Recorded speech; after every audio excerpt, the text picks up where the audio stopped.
Hi guys, welcome to another episode of Living Life at Life U, and today we're exploring back into our research series, and I'm accompanied by...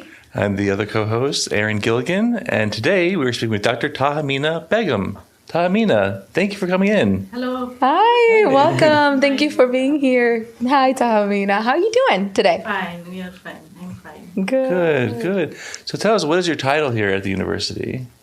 I'm a neuroscientist, and my full title is cognitive neuroscientist. Wow, cognitive neuroscientist. So let's explore a little bit of what that means itself. Okay. Just I'm focusing on the cognitive function of the patients on the research of chiropractic care. So cognitive function means everything what we are doing in our daily life, like attention, memory, decision making, math, doing everything. So some patients have the difficulty of doing the focus or memorizing, so we know our daily life.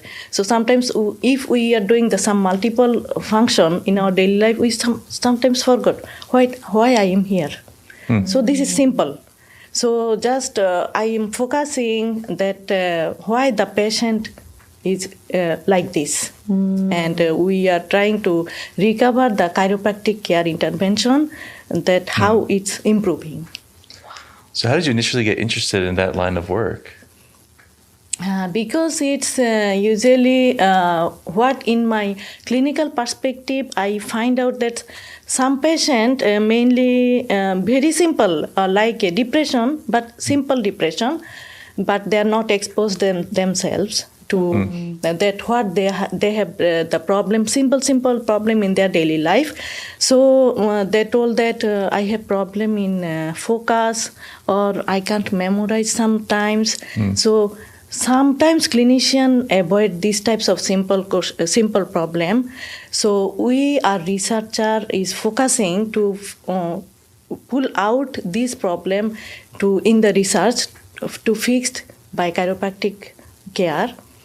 And to expose this problem and to fix if they have, and it will be, I think, quality of life will be the better for them. Yeah, in that way. I love that. And as a chiropractor, I think it's so important to have a research and to have the metrics to show, because we know it shows, innately, but to be able to say this is the metric of how your everyday life living, to be able to remember to pick up the kids, and to be able to remember to, okay, I walked into a room, what was it? Oh, I was looking for my keys or my computer or whatever it is, because one person like me, if I'm really tired, I know that I'm that person that walks into the room and I'm like, I got to give a step back.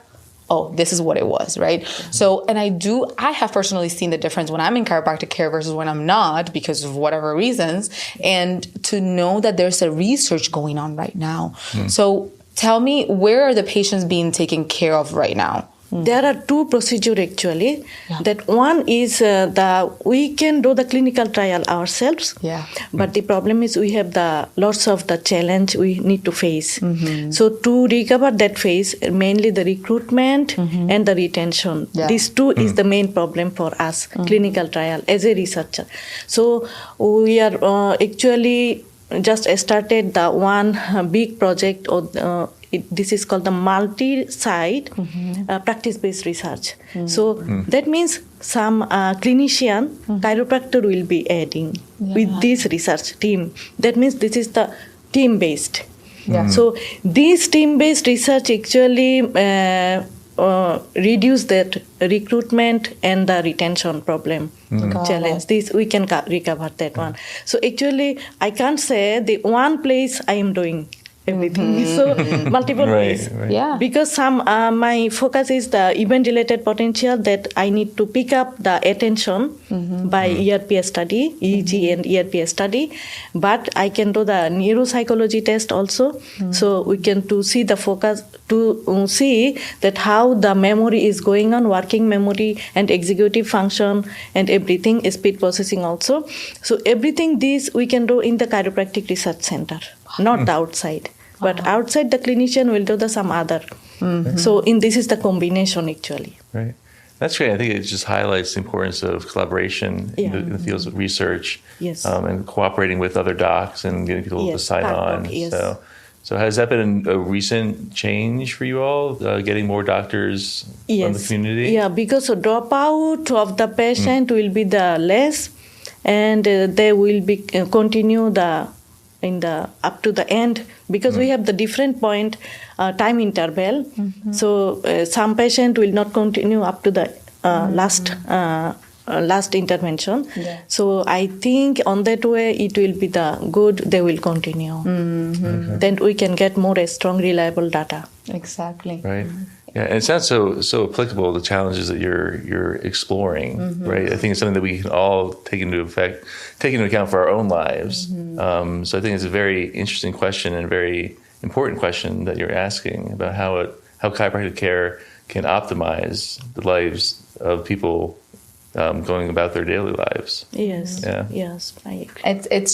It's beautiful. It's also a very interesting point that you bring, because definitely patient retention is a big thing within chiropractic, right? Yeah. And it is nice to start being able to see how a patient that might be at this structured practice with all these other resources, right, versus an educational institution that we do have a little bit more flow, because we're supposed to, because our interns have more flow, right? They're not here forever. And it does help to have that perspective and to start looking at what are those reasons as well. This is where my brain is going, of why patients leave and why patients stay. But also, how does that affect their ability to continue their cognition growth with chiropractic versus a continuous change of provider as well, and technique. I'm going on a loophole. I know it. What is interesting is, so are there techniques that you use to improve retention that might be applicable to graduating chiropractic students for retention of patients in their own practices, would you say? Yes. So what are some of those techniques? Like, how have you been able to retain people in your study? We can do some behavioral therapy also to retain that one, and also it looks like some neuropsychological basis also, some test. Then they can also practice on that basis. We have some software also, but it's not purchased still yet, but it's available in the online also, and NIS Toolbox also. We are using NIS Toolbox for neuropsychology test. So we have some, this is called Cogni test or something, some different software. So by this, if we give them in daily basis, they can practice, or they can practice in their home also. Or this looks like one types of game also, so that they can improve their attention and memory also. Yeah. Games are always fun. So absolutely. Being able to gamify things like collecting data, I think could be a key point to making it interesting and engaging for participants. Yeah. And right now, is the study being focused on adults, or do we have children involved? Only adult now. Only adults right now. Yeah. Okay. Where are we right now? What stage of the research study are we right now? I actually retrospective data some analysis depression.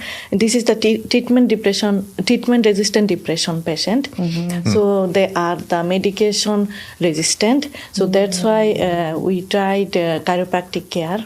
So I find out interesting that one some recovery. I hope over time.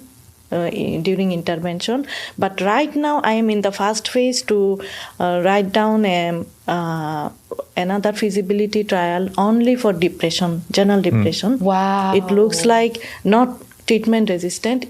Diverse population can come. So we want to use the multi-site practice-based research so that lots of the population can attend, even minority, and even if they have the comorbidity, they can also attend. So that if children, then we can focus the another project, but it will be nice to see. and also the frontliner who have the daily life stress, so to hiddenly going to the in depression but can't express. Yeah. So that types of population we want to get. So then hiddenly we want to see, expose, and that what types of the depression they have, and then how can we recover that. So That's just great. writing the proposal. That's so interesting. I'm excited for this growth in research. Yeah, and multiple populations too, which is really exciting too, and see diverse population. what the links are between them. So I did want to ask about your participation in the 2024 Life University Research and Scholarly Activity Poster Symposium. Yeah. How was that for you? Did you enjoy that? That was wonderful. Good. I really excited on that time, but I find out that it's actually helped to go more refine my research question about that. Okay. Did you bring this research onto a poster that we're talking about today? Was that the subject? No, it's different. That was the normal population. Oh, okay. Okay. But I have some data on depression patient. Yeah. Okay. Yeah. And will you go to any other conferences in the future, do you think? Yeah. Yeah. Have you been Absolutely. Have you gone to conferences before the symposium? No. No, that was your first one. Oh, okay. That one first. Okay. And do you feel like it prepared you in any way for future conferences that might be off campus? Yeah. Yeah. Good. That's really great. exciting. Yeah. I'm so excited. I love that there's people that are driven by data and research that allow us to, again, I say this, I feel like in every in every episode of this series, I say it all the time. I'm like, to be able to put numbers and quantify the idea that we know. Yeah. Question mark to answer it, right? Right. Answer that question mark. It's such an important thing. So your work is so important, and it does change and shift the whole profession. So thank you for taking it on. Yes. And just end the conversation around chiropractic studies in general. I think that's really important that we take those looks into what chiropractic can do and just making sure we can optimize the knowledge base around what the potential is for chiropractic care. Yeah. Well, thank you so much. Thank you for your time. Thank you for your hard work. Thank you for your dedication, because I know it can be cumbersome. I know that it can be draining and it could be a lot, but you're doing it with such grace. So thank you so much for showing up for the profession and just neuroscientists in general, and just the brain and understanding, putting names to what we don't know that we think that we do know. Right. And thank you so much to invite me. Yes, Absolutely. thank you. Absolutely. Well, thank you. Have a beautiful rest of your quarter. Have an amazing week. Good luck. We want to see you in another symposium. So we're looking forward to it. Let's get them on the books. And we'll see you guys at the next episode of Living Life, a Life You. Bye. Bye.